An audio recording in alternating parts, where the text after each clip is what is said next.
everyone, today I'm going to be making poached sweet and spicy pear. First, you cut and peel the bottom of your pear, and there's a reason why you cut only the bottom, and you'll see once it's plated.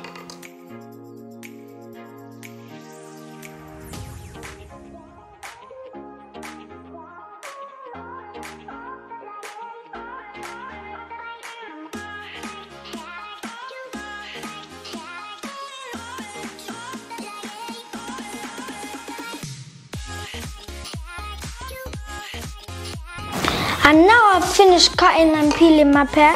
I'm going to do the same to these pears and poach them in our pot. See you when it's done. Now that's done, I'm going to add all my flavours into my pot of boiling water. So first, you add a teaspoon of nutmeg, cinnamon and ginger.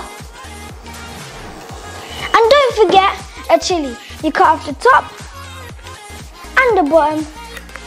You put it into a pot of water and let the pear soak up all of the flavours and to poach. And while that's happening, I'm going to make my decorative sweet treat. First, you add 2 cups of sugar, half a cup of water,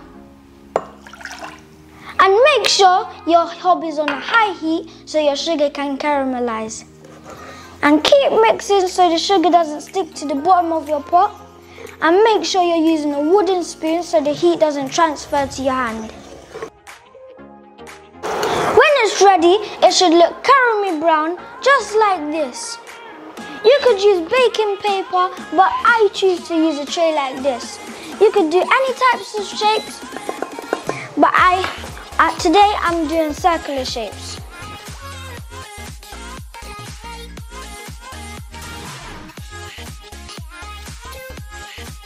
See you when it's done.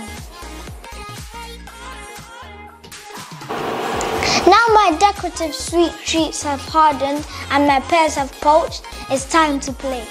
Now I've plated my poached pears, I'm going to tuck in and see you next time.